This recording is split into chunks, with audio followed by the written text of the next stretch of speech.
Know you've been a good friend. Within my purse were divers parchments, each ensconcing a sum appointed for sundry expenditures. Within my purse were divers parchments, each ensconcing a sum appointed for sundry expenditures. One was for sustenance, another to encounter notables, yet another for goods, and so forth. Another to encounter notables, yet another for goods, and so forth.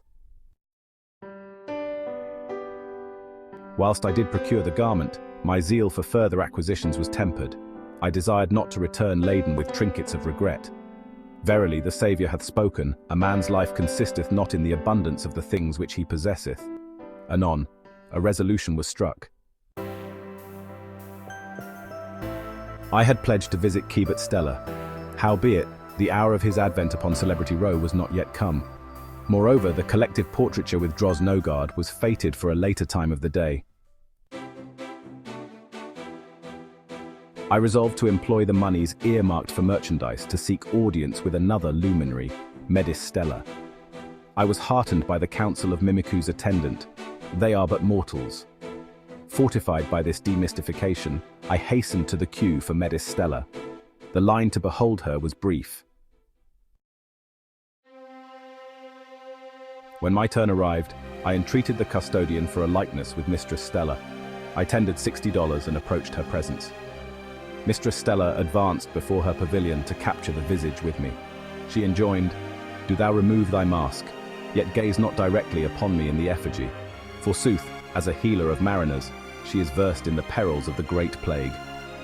I entrusted my looking-glass to the aid. Mistress Stella then advised, "Set it to the flash, that the image may appear more comely," and whilst averting her gaze, she assured, "Mine assistant is skilled in the art of portraiture." We recorded the moment. I reclaimed my looking-glass and donned my mask once more. Mistress Stella returned to her pavilion. She began to converse more with me, inquiring, "What be thy name, and what dost thou for sustenance?" All that remaineth in my memory is that I was compelled to declare unto her with tears of gladness, "Mine debts are discharged." Mistress Stella and the assistant rejoiced greatly at this tidings. Mistress Stella responded with honor, "That is wondrous. Thou hast surely labored diligently for such an achievement." I said to her, "Verily, I have." Like multitudes of my contemporaries, I was encumbered with debts for schooling, ere I undertook the financing of a chariot. It needeth not saying, it seemed as though I progressed not in life. Whilst dwelling with one's progenitors as a grown person is now without stigma, at that time there was yet considerable ignominy attached thereto. Yea, my parents, especially my mother, assured me that I am no burden unto them, that I abide with them, not off them, and that they shall never expel me from their abode. Yet there were those of influence who implied that I was less than a man, if man at all, for residing with my parents. Therein lieth the shame. It is akin to a tale where a warrior with a crested helm did challenge the valor of a local hero, for the hero was accused of shunning combat with him. The warrior proclaimed to the multitude, "I am ranked first in the world. First, that meaneth I am the preeminent. But this knave hath chosen facile contests, engaging with knaves. If he be no craven, why then doth he not engage me? For years have I endeavoured to affirm my manhood by contributing evermore unto my kin. This shall silence the detractors," I mused.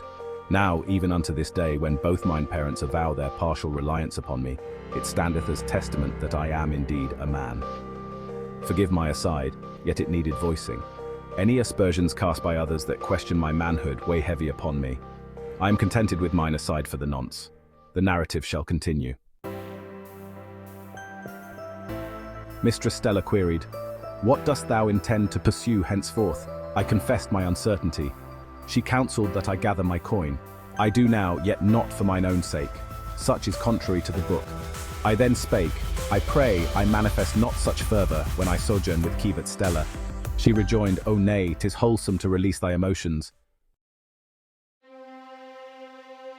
This did stir within me greater passion.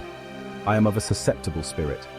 When a famed healer of the stars doth grant me leave to weep, I am wont to oblige. I mused within, perchance this moment be the sole occasion in my life where I may weep as doth a damsel. The cause is just, the hour is come. Ere long, I departed from her pavilion.